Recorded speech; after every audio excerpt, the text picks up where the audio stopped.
பேரன்பு வணக்கம். இன்னைக்கு நம்ம பசித்தோருக்கு உணவளிக்கும் இன்பம் ஃபவுண்டேஷனுக்கு ஒரு முக்கியமான 2 விருந்தாளிகள் வந்திருக்கிறாங்க. ஐயா ஒருத்தர் திருவண்ணாமலையிலேருந்து வந்திருக்கிறாரு. ஐயா ரொம்ப உழவர் சந்தையோட அலுவலகத்தில் ஒர்க் பண்றாரு. அவருடைய பேர் வந்து மரங்கள். என் பேர் ஐயப்பன். ஐயப்பன் புனைப்பெயர் வந்து மரங்கள் ஆனவர். மரங்கள் ஆனவர். ஐயா பேர் வந்து மரம் கருணாநிதி. மரம் கருணாநிதி. திருவண்ணாமலை மாவட்டத்தில். ஐயாவை பத்தி ஒரு அறிமுகம் சொல்லுங்க. ஐயா வந்து திருவண்ணாமலை மாவட்டம் அரசு போக்குவரத்து துறையில வந்து அவர் வந்து ஓட்டுநராக இருக்காரு.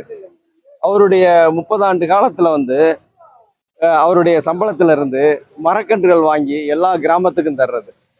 அப்புறம் அந்த காய்கறி விதைகள், கீரை விதைகள், நம்ம வந்து பீக்க விதை, பூசணி விதை, புடலை விதை, இதை வந்து பள்ளிக்கூடங்கள் கிராமங்களுக்கு தர்றது. அதுக்கடுத்து வந்து முக்கியமான இடங்கள்ல எல்லாம் வந்து சந்தன கன்றுகள், சந்தன கன்றுகளை வந்து ரொம்ப தூரத்துக்கு அந்த பெண் குழந்தைகள் பிறந்தா சந்தனக்கண்டு நடனம், அது வந்து பின்னாடிக்கு ஒரு நல்ல வருமானத்தை தரும் அப்படின்னு தமிழகம் முழுவதும் பயணித்தார்.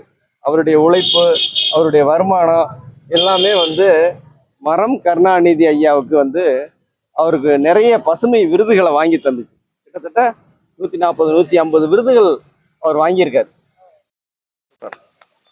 தமிழக முதலமைச்சர் முன்னாள் முதலமைச்சர் அம்மா ஜெயலலிதா அம்மாட்டையும் இன்னைக்கு ஜெயலலிதா அம்மா நினைவு நாள் பாருங்க. அவரு அப்ப அந்த காலத்துல பத்திரிகையில என்ன போடுவாங்கன்னா, கருணாநிதிக்கு விருது கொடுத்த அம்மா அப்படின்னு பத்திரிகையில செய்தி வரும்.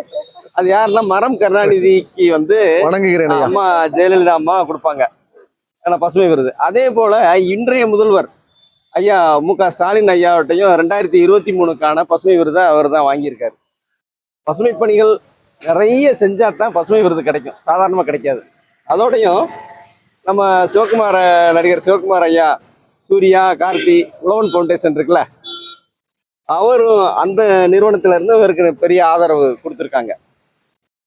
அதனால அவர் வந்து இவருடைய பசுமை பணி தொடர வேண்டும். இன்னைக்கு இன்பம் உணவகத்துல வந்து நாங்கள் பசியை அமர்த்துறதுக்கு ஒரு பெரிய வாய்ப்பை வந்து இன்பம் விஜயகுமார் ஐயா கொடுத்துருக்காங்க. இது எனக்கு மட்டும் இல்லை, எத்தனையோ பாமரர்கள், எளியவர்கள், ஊனமுற்றோர், ரொம்ப பொருளாதாரத்தில் பின்னடைவில் இருக்கிறவங்க எல்லாரும் 3 நேரம் திருப்தியாக நல்ல சுவையான சுகாதாரமான உணவு பெற்று இந்த காரியப்பட்டி வட்டாரத்தில் நிம்மதி அடைகிறாங்க. அந்த பெரிய புண்ணியத்தை செஞ்சுக்கிட்டு இருக்காங்க. அவங்களுக்கு கோடான கோடி நன்றி.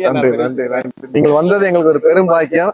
இன்னைக்கு பாத்தீங்கன்னா ஐயாவோட உணவு பாத்தீங்களாப்பா, லெமன் சாதம், சுண்டல், வாழைப்பழம். இது வந்து ஒரு நண்பர் வந்து நமக்கு இன்னைக்கு எல்லாத்துக்கும் கொடுத்துருக்காரு. எல்லாருக்கும் வாழைப்பழம் கொடுக்க சொல்லி நிகழ்ச்சி. இது எல்லாருடைய இறைவனுடைய ஒத்துழைப்பு, மக்களுடைய நண்பர்களுடைய ஒத்துழைப்பு மேலும் வளரட்டும். உங்களுடைய ஆசீர்வாதங்க.